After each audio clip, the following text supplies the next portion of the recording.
answers to your questions will be posted on the SDCP webpage. In the slides that we provide on our webpage, you'll be able to select the hyperlinks throughout this presentation. Starting with the agenda today, we have 5 items. The first being an introduction to SDCP. This includes our staff, the SDCP service area, and how it works. The second item is about SDCP Solar for Our Community programs, whether it's the background, a general overview, how disadvantaged communities or DACs are defined, and an overview of DAC GT and CSGT. The third is getting into the community sponsor element of the CSGT program, whether it's the eligibility benefits, the role, and the related timing, and or the requirements. These pieces will be very important to those that are on the call that are either our nonprofit CBOs, our schools, and our government entities. Our fourth item will be the request for offer overview for bidders. This will get into the timeline, the project eligibility, offer package elements, and the evaluation methodology of the RFO bids we receive. Again, I want to remind folks that the solicitation is yet to go live. It will be live for folks on August 25th, and after it is released, we'll have more occasions, whether it be virtually or in person, to go into the details related to the solicitation documents. And lastly, we'll have 10 minutes at the end to talk about the questions that you may have. And again, we'll post the answers to those questions on the website.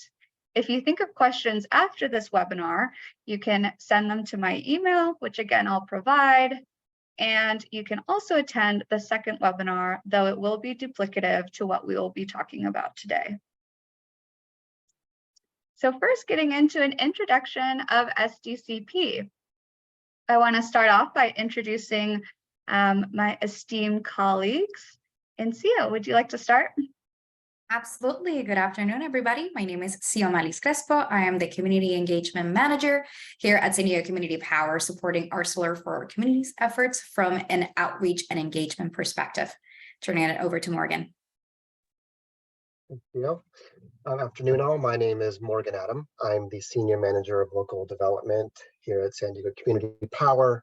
I am part of our Power Services procurement team here. So my support of both green tariff programs will be mostly in the management of the solicitation process, bid review and award.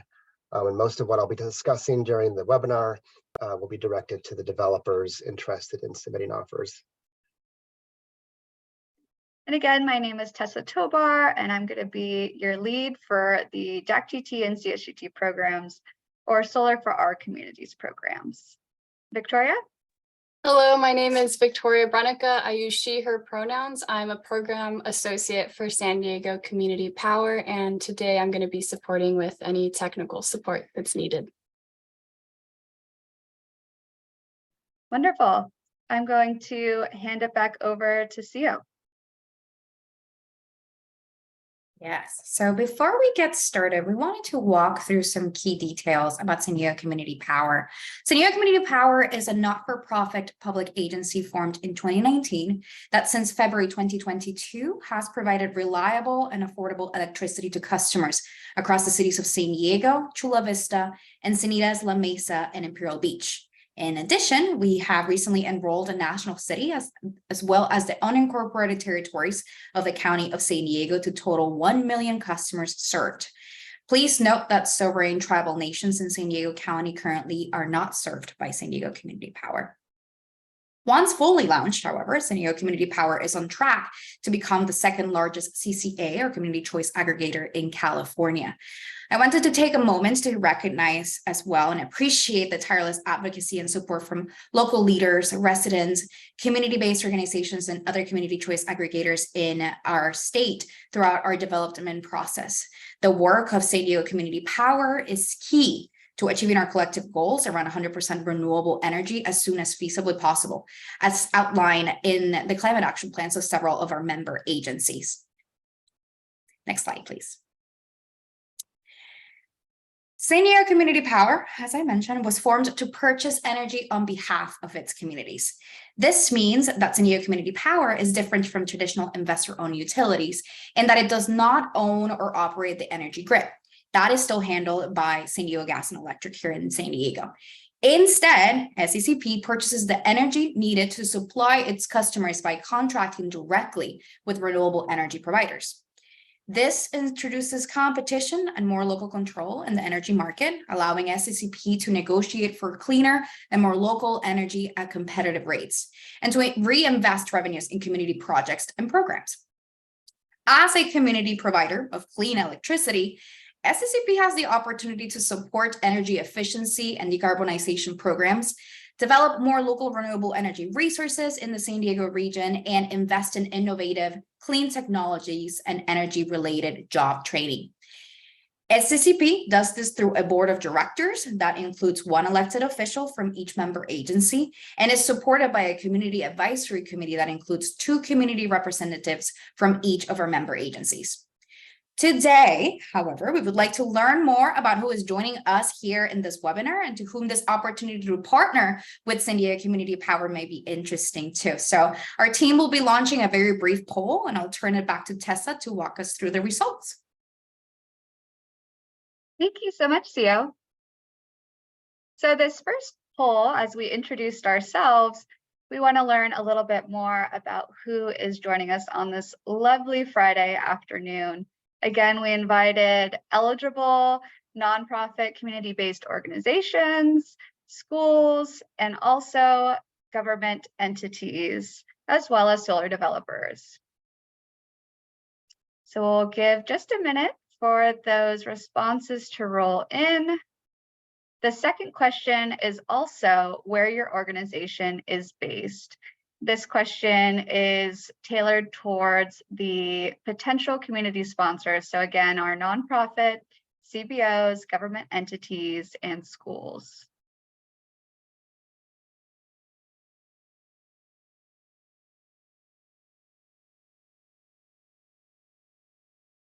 Okay, Victoria, if you would be so kind as to end the poll and share results.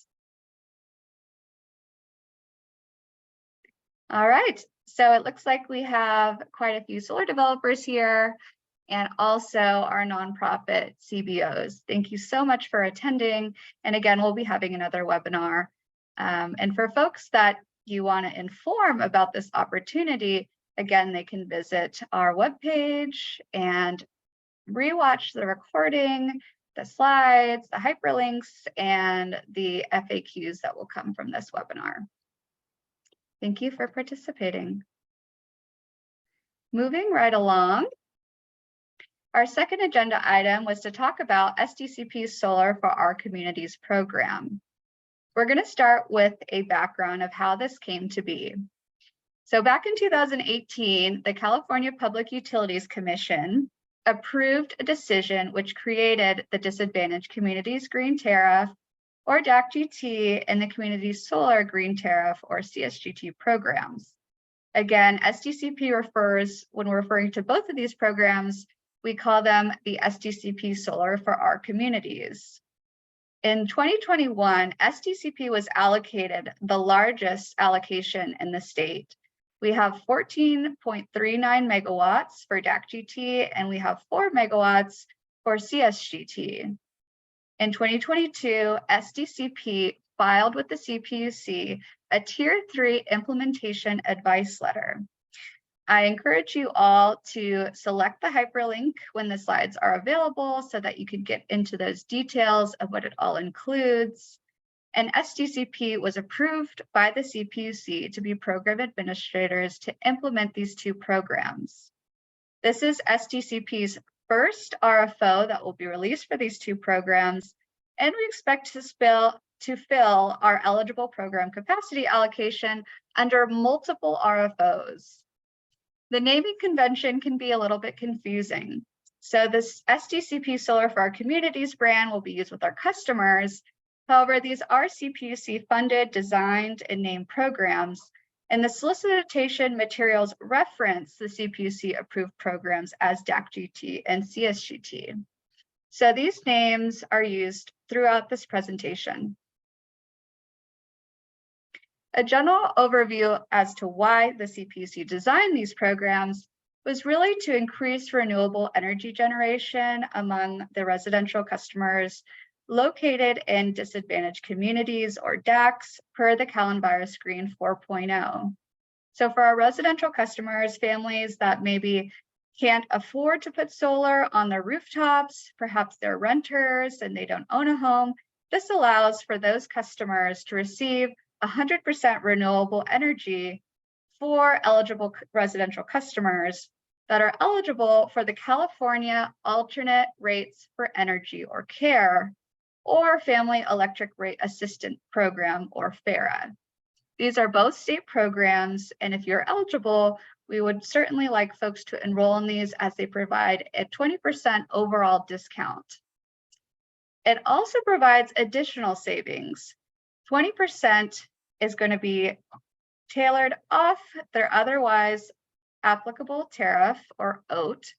And so for folks that are enrolled in CARE and FARA, they receive a 20% bill discount, and then they'll be auto-enrolled into the DAC GT and CSGT programs once projects come online and receive an additional 20% off discount. This will amount to almost a 45% bill discount for eligible residential customers. The CPSC defines a disadvantaged community, or DAC, as a census tract that scores at or above the 75th percentile on the current EPA Callen-Virus Green 4.0 on a statewide basis. It's also a census tract that scores in the highest 5% of the pollution burden, but does not have an overall score. To get an idea, SDCP currently has over 40 eligible census tracts located in the cities of Chula Vista, National City, and the city of San Diego. These are locations that CSGT projects can be located, as well as the eligible customers that will be served by the generation of both programs. SDCP, once we release our solicitation documents, there'll be a section within the RFO that lists all the qualifying census tracts within SDCP service territory. The Callen-Virus Green map is also available if you'd like to check what locations are eligible under these two programs. I want to get into the solar discount program. So you may have already noticed that there's a different naming convention. DAC GT SDCP refers to as the Solar Discount Program. It's also referred to as DAC GT for our developers on the call. A general overview is that the DAC GT customers will receive renewable energy from Renewable Portfolio Standard, or RPS, eligible projects located in a DAC in SDG&E's service territory. For the DAC GT program, the eligible project size will be between 500 kilowatts and 20 megawatts. And we're going to be auto-enrolling customers upon the DAC GT program launch when projects come online in 2025. You may be wondering about the use of auto-enrollment. Auto-enrollment allows SDCP to provide the bill discount and the 100% renewable energy as quickly as possible for our eligible residential customers. That way, they don't have to lift a finger to receive an additional 20% bill discount. So there's no enrollment necessary to receive those benefits. And again, once they're enrolled and they're subscribed to a project, they'll receive 100% renewable energy and that bill discount associated on their electric bill.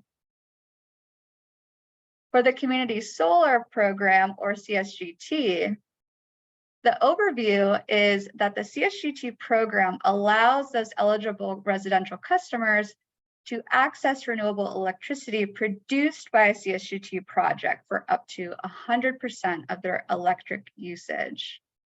More specifically, customers subscribe to a percentage of the CSGT project capacity based on their historical energy usage.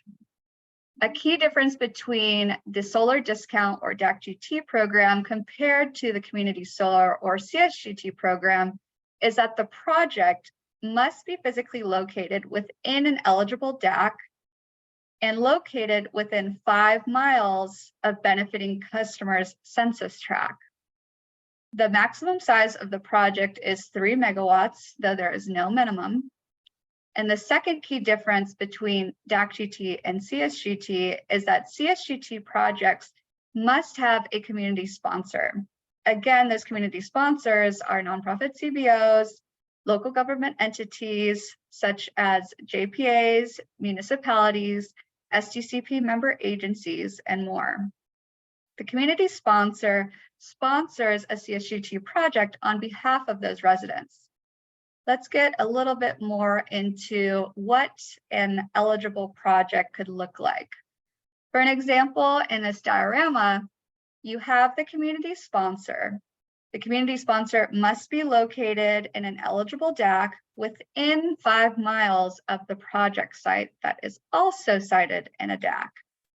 Community sponsors can be the project site host, meaning, for example, if you're a school and you are the community site host located in a DAC, you're inherently within 5 miles of the project, but this is not required. So community sponsors don't need to be the site host, but it is an option if that works for the project.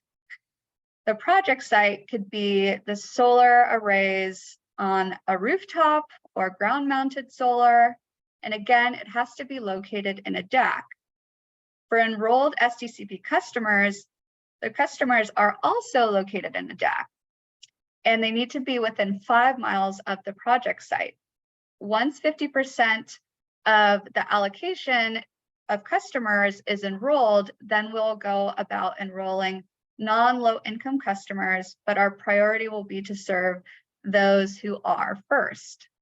Once 50% of the allocation is, or once the 50% of enrolled customers is reached, that's when the community sponsor would receive a 20% bill discount on up to 25% of the project's output. For example, CSGT has a 4 megawatt allocation for CSGT. 25% of that, or 1 megawatt, would be allocated for the community sponsor's use, and the remaining 75% would serve the enrolled SDCP customers. I want to note one of the eligibilities for a community sponsor, other than them physically being located in a disadvantaged community, they also have to be an SDCP customer. So the community sponsor is a bit of a tricky subject, but we're going to provide this overview. If you're on this call right now and you're not a solar developer, you're very much likely to be eligible to be a community sponsor. The role of the community sponsor is to work with the project developer or solar developer to encourage program participation in the community. The sponsor is also required to include job training and workforce development in their efforts to benefit the local communities that will be served by the CSGT or Community Solar Program. And SDCP plans to provide support to local orgs that could be community sponsors and bidders of the RFO once it's released to identify potential CSGT project sites. Now, the good part of being a community sponsor is that there are plenty of benefits. The first one is that community sponsors are eligible for 20% bill credit for usage of up to 25% of the project's estimated output. You also ensure that community involvement, awareness, and substantial interest of community members in your neighborhoods and subscribing to the project, and that the project isn't located in a site that is not consistent with the community's preference. It's not our goal to build these projects in locations where the neighbors and the community don't see it to be fit, and we want your help in receiving feedback to ensure that the project that benefits customers is in a place that they approve. In regards to more of the role and the timing, this community sponsor provides a letter of commitment for a project or maybe even multiple projects proposed in your city as a part of SDCP's request for offer process for the Community Solar Program. You'll then work with SDCP to conduct outreach and create interest in subscribing to the project if the sponsor project is selected in the RFO process. So you'll see in the illustration below, once the RFO is open, we want potential community sponsors to learn more about the program and the benefits, which is part of your attendance being here. So we really thank you for that, as that's the first step. And find out about potential project locations in the neighborhoods and census tracts that you're a part of and you serve. We also want you to understand SDCP support. Over the 6 months that the RFO is live and open, solar developers will be reaching out to you should you want to continue and you're interested in being a part of these programs and what they do for the community. And you provide a letter of commitment with the solar developer so that the solar developer can include it in their bid. If that bid is selected, then SDCP will work with the community sponsor to conduct outreach. Diving in a little bit more into the details, what does that letter of commitment look like? This is a requirement by the CPUC that project developers or the solar developers obtain a letter of commitment from a community sponsor that includes these 4 points. The first being the substantial interest from the community members in subscribing to the project. These 2 in teal. Second one being the estimated number of subscribers, meaning the customers that will be auto-enrolled in the CSUT project generational output, and justification to ensure project is sized likely to the demand. An example of what that could look like is, say there's a plot of land that you want to develop the CSUT project, but you look around 5 miles and you realize that it's not residential. There's no homes. It's maybe more of a commercial site. This would inherently disallow for residential customers to be enrolled since there might not be any residential customers around. The third one is a preliminary plan to conduct outreach and recruit subscribers. You all know your communities, how information is spread. And so we want to capitalize on the coordination and partnership of allowing residential customers that will be auto-enrolled or just having an awareness that they're going to be receiving this 20% bill discount on top of CARE and FARA. The last one, again, is the siting preference. We don't want to build these projects in locations that the community does not want them to be. So the community sponsor will work with the solar developer to include community suggested host sites and verification that the site chosen for the bid is consistent with that community preference. I want to note that the number 1 requirement will be, a demonstration of that substantial interest could look like a survey of folks in the neighborhood. It could be testimonials and much more. 2 and 3 in teal will be defined and worked on with SDCP and the solar developer, and we'll have more examples of how to fulfill those 2 requirements once the solicitation is open. I provided an illustration at the bottom of the slide to really pinpoint what this looks like. A community sponsor or multiple community sponsors will provide that letter of commitment to a solar developer. The solar developer then includes the letter of commitment when they submit their bid for the community solar project request for offer, as this is a requirement to submit a bid. You may be wondering how to even find a community sponsor. So that's part of what SDCP is doing as we host these 2 webinars and the events that we'll be having once the solicitation is open.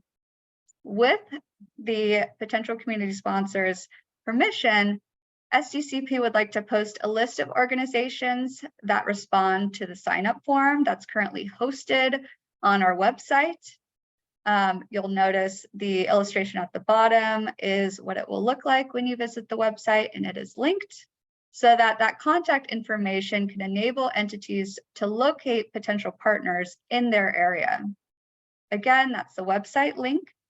And then that way, if you provide your contact information in the form, you'll be able to reach out to those entities with those contact information listed on our webpage. If you're a developer on that same webpage, you can register to stay up to date on updates regarding this solicitation and other project opportunities.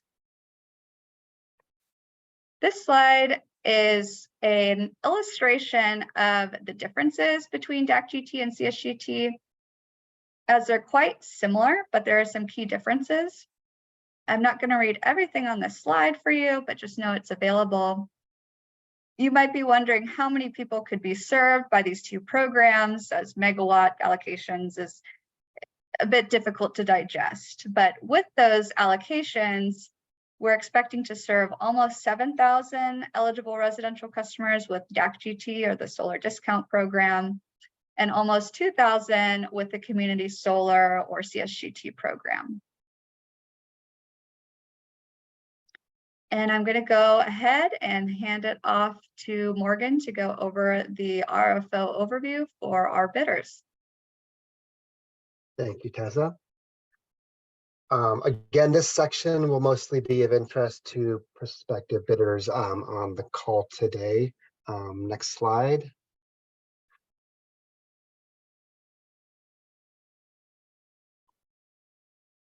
Okay, just wanted to start with an overview of the timeline here. So the first two milestones you see are obviously in the past, and they reference when SDCP was approved as a program administrator and when our solicitation documents were approved by the CPUC. We're hosting 2 RFO webinars, as Tessa mentioned, this being the first of 2, the second of which will be held this coming Monday, August 21st from 2 to 3 p.m. Pacific. Next Friday, August 25th is when the solicitation will go live. The solicitation will be open for 6 months and will be closed in late February of next year. We're expecting approximately 4 months to evaluate offers, negotiate PPAs with shortlisted and ultimately awarded bidders, and to secure necessary board approval. Once that is complete, hopefully around July of next year, we will submit awarded PPAs to the CPUC for approval. Next slide. Okay, some of these project eligibility criteria have already been covered in earlier slides from Tessa, but just to run through a slightly more complete list here. The projects must be physically located in SDG&E's service territory and located within an eligible DAC. It must be a new RPS eligible front of the meter facility. So behind the meter projects, non-renewable technologies will not be eligible. The project must come online no sooner than 2025. They must be sized between 500 kilowatts and 20 megawatts. The project, when it's constructed, must have a completed interconnection study. The project must comply with the California Air Resource Board's voluntary renewable electricity program. The project must be Green E certified and must also qualify as a solar discount project pursuant to other CPUC decisions and rulings. Next slide. The criteria for CSGT projects includes all the criteria on the last slide, plus, as Tessa mentioned, the additional criteria of being located within 5 miles of the census tract of the customers being benefited, and there must also be a letter of commitment from a nonprofit community-based organization, local government, or school that would serve as a sponsor here. Next slide, Tessa. Okay, so here we've got this is a summary of what we're expecting to receive as part of a complete offer package. You know, it should be pretty familiar material for most of the developers that have bid on other projects, whether with us or otherwise. Starting at the top, the offer workbook is an Excel file, captures basic project and development attributes and details. It includes information that I would imagine is familiar to any offer here. Please respond as completely as possible and include supporting documents as appropriate in your offer. Supporting documents should include, at a minimum, a site plan and single line diagram with specifications consistent with what's included in the offer workbook. A financing plan, including contemplated financing structures, any expected financing partners, and any baseline assumptions regarding IRA, tax credits, or other applicable incentives that are assumed. Financial statements or other documents to illustrate creditworthiness of the bidders. An organizational chart, including any anticipated teaming or financing partner arrangements. Status or sort of documents regarding the interconnection application or approval. An anticipated project schedule, which should minimally include key milestones such as interconnection, design and permitting, procurement timelines, including any long lead equipment, construction and commercial operation. And finally, a permitting plan, just describing the anticipated permitting requirements, both discretionary and ministerial, including the status of any discussions held to date with authorities having jurisdiction. Next slide, Tessa. And I'll spend a little bit of time discussing how we plan to evaluate offers. Next slide. Okay, so first and foremost, all projects must meet the CPUC mandated eligibility requirements as outlined in the solicitation and referenced CPUC filings and rulings. Beyond that binary pass-fail of eligibility, SDCP will employ the same set of evaluation criteria that is applied to other procurement solicitations of ours, which are outlined in the next slide that we'll review shortly. It includes both quantitative factors such as price and schedule, as well as qualitative factors such as community and workforce benefits. Offers are reviewed holistically by SDCP staff and a contracts working group made up of SDCP executives and board members. We will award offers that perform best against the evaluation criteria up to the remaining program capacity for each respective program. Next slide. Okay, the evaluation criteria itself, it's generally divided into these 5 categories. The first being price, a quantitative assessment that considers the products offered and the economic and regulatory compliance value to SDCP and our customers. The second is a development score, and this really considers the experience and financials of the developer entity and management team, as well as progress towards site control, permitting, interconnection, financing, etc. Community benefits, this considers the level of community outreach and engagement and any other project benefits to the community, whether economic, societal, or otherwise. Workforce development, this considers whether the offer meets SDCP's inclusive and sustainable workforce policy, and that considers impacts to the local community and workforce. And examples of relevant information in this category include expected number and duration of hires from the local workforce, and the bidder's commitments to prevailing wage and use of skilled labor. And then finally, environmental considerations. This category considers factors such as impacts of land use, whether projects are located on previously developed or disturbed land, and any environmental mitigation efforts that are expected of the project, etc. Next slide. Thanks, Tess. I'll hand it back to you. All right, thank you so much, Morgan. So we're a little bit ahead of schedule, which means more time for questions. Can't think of a better way to spend a Friday afternoon. So thank you all again for being here. I'm going to go to the next slide, which is just a reminder that if you would like to submit questions after this webinar, you can email me at the email presented on this slide. Just make sure that the subject line reads 2023 Solar for Our Communities Webinar #1 FAQs.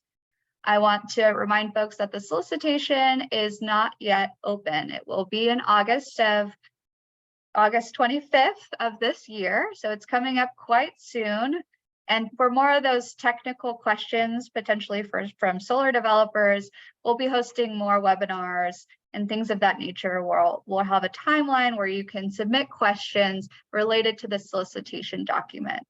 But if you have any questions related to how these programs work, or from community sponsors about what does this all really mean, feel free to enter those in the Q&A during this webinar.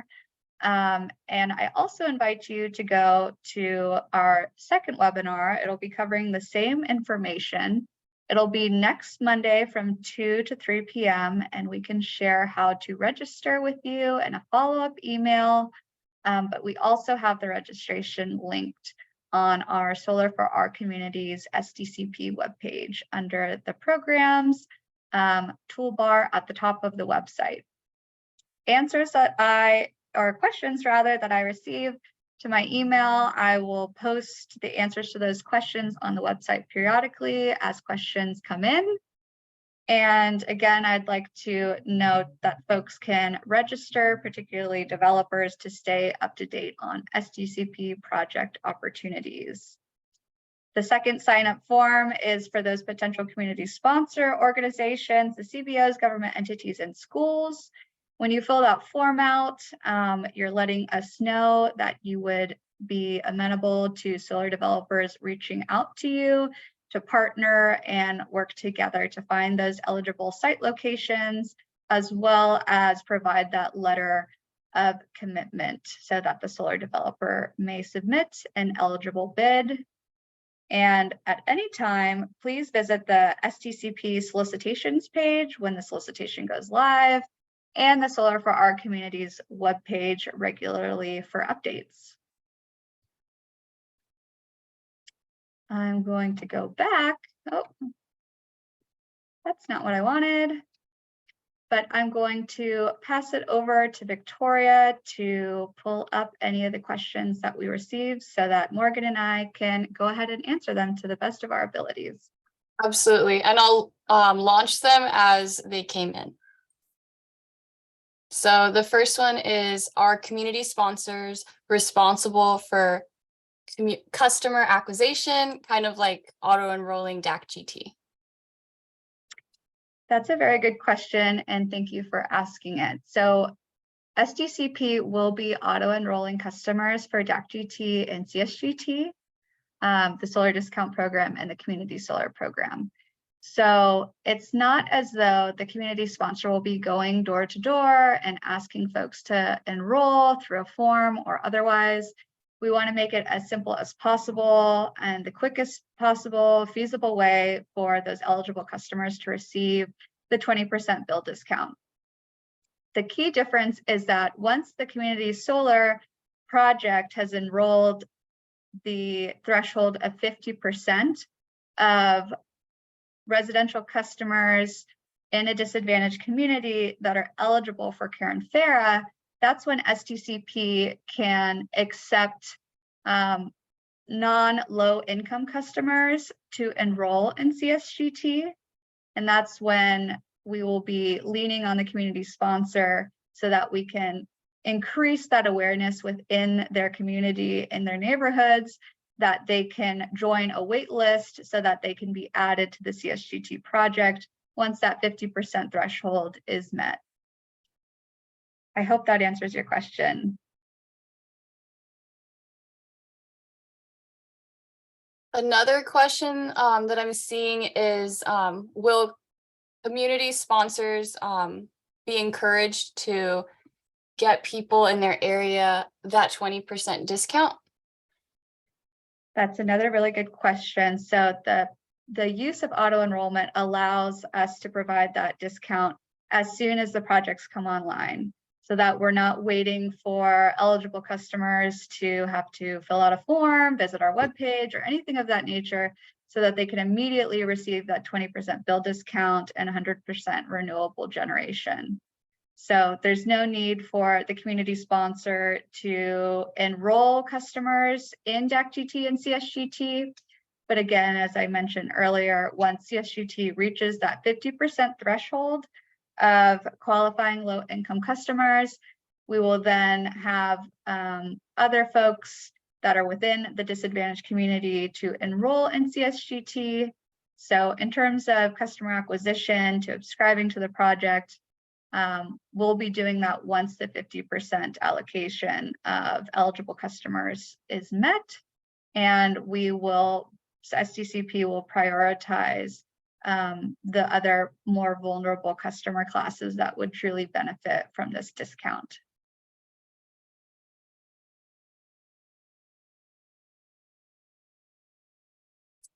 There's another question with auto enrollment. It says, can you explain more about how auto enrollment works? What if there are more eligible customers in projects? That's also an excellent question. So similar to SDCP as a community choice aggregator, we auto enroll our customers into our service, and so that our customers, again, don't have to essentially lift a finger to receive the benefits of SDCP. Some call it the biggest change you'll never notice. So the same strategy applies to auto enrolling those customers. Based on our allocation and the number of customers that we have in our disadvantaged community census tracts, those will be the customers that we serve. Without getting into too many details, similar to the investor-owned utility or SDG&E, they have the customer data so that we can identify those eligible residential customers that are enrolled in those state programs, CARE and FARA, overlapped with the geographical map of where those disadvantaged census tracts are so that we can identify them and automatically enroll them in the bill discount for both programs. So another question is, will the offer packages be made public? I will hand that off to Morgan as our power services expert. If the offer packages, if that's meant to imply that everyone's offers are shared publicly among each other, I think the answer is no to that. Thank you. Next question is, can you clarify the eligible project locations? Must all the projects be located in a DAC, or can they also be located in a community of concern? Thanks for bringing that up. So the CPC, California Public Utilities Commission, they have their rules and requirements to the program. For both programs, the solar discount programs, or rather solar for our communities, the projects and the customer served must be located in a disadvantaged community. For DAC GT, or the solar discount program, it can be a disadvantaged community anywhere within the SDG&E service territory. The customers served by the generational output of DAC GT or the solar discount program must be in an eligible disadvantaged community as well within SDCP service territory. But the DAC GT project can be located anywhere within a DAC in SDG&E service territory.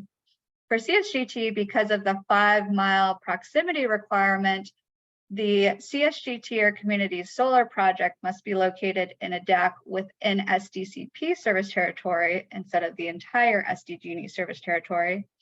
And the eligible customers that will be served by the generational output of a community solar project must also be within a disadvantaged community and within 5 miles of the CSGT project site.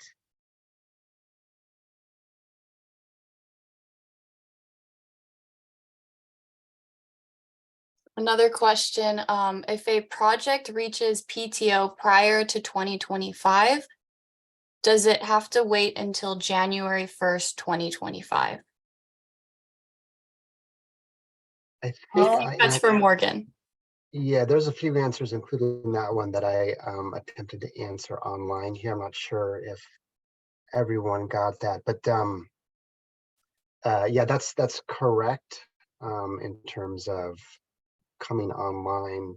Although I will confirm this fact, for projects specifically that might get PTO before 2025, but I think that should be the baseline assumption. Yeah, that they would hold off COD until 2025.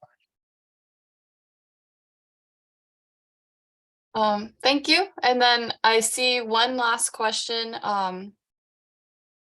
Someone is asking if there are 100 eligible customers and only enough solar generation for 99. Gosh, that's an interesting question. I think I would need a little bit more information, but if I'm understanding the question correctly, SDCP was provided the megawatt allocation based on the number of eligible DACs and customers residing in those DACs. So the allocation that SDCP received should be in line with the amount of eligible customers that can be served by the CSUT and DAC GT projects.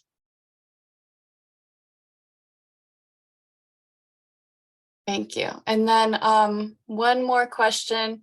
It says, is the basic structure that a developer or contractor will enter into a PPA with SDCP?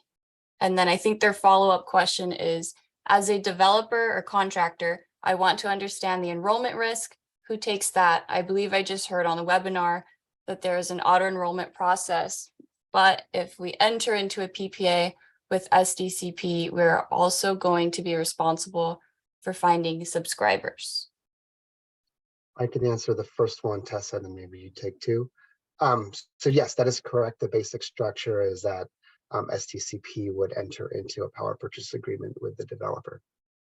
Tessa, number two. And the second part of the question, SDCP is responsible for auto enrolling the customers. It's not going to be on the solar developer. These questions keep coming in. Next one is, when will the recording be available? The recording will be available sometime next week on our webpage, webinar 1 and webinar 2, although both webinars will have the same content. Thank you. And then I think this might be the last question. How is this community solar? Sounds similar to a tariff, a feed-in tariff. So you're correct that it is a tariff, and tariff generally refers to a certain rate class. So when the CPUC designed these programs, they named them the Disadvantaged Communities Green Tariff, DAC GT, or the Community Solar Green Tariff, or CSGT. So the tariff part refers to the 20% bill discount that's applied to the eligible customer bills once they're auto-enrolled. The community solar element in California is a little bit different than what the CPUC intended, but essentially the way that the CPUC defines community solar is that the solar is placed in a local community and the customers that are served are in close proximity, so that there's less strain on the grid and transmission and distribution lines. It also provides, or is supposed to act as a catalyst for workforce development opportunities within that community that can work and be a part of the CSGT or DAC GT projects. So community solar, for folks, although they have the same naming convention, it can be conflated with the community owning the solar development. That isn't the case for DAC GT and CSGT, as SDCP will enter into, as Morgan mentioned, a power purchase agreement with the solar developer. Thank you. I think we only have about 6 minutes left, and all the questions that were asked were answered. If we want to move farther along in the presentation. Wonderful. Thank you, Victoria. And thank you all for the questions that were submitted. I hope that we answered them. We answered them to the best of our abilities. But if you still have questions, again, you can email me with the subject line provided on this page, And here are also some related links that will be helpful to learning more. We also have our contact center number and email available to you, but feel free to reach out to me or Morgan directly with any follow-up questions. And we'll be posting the answers to those questions on the STCP webpage over the next week and updated periodically as more questions come in. So I'll hand it back to you, Victoria, for our final poll.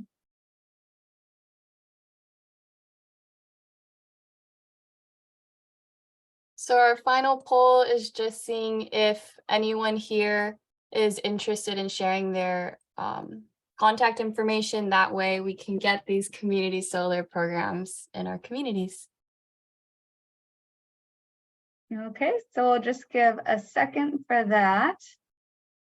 And then once we close the poll, you can expect a follow-up email from SDCP going over what was presented today and also an invitation to the next webinar, or if you just would like to stay up to date and learn more through this process.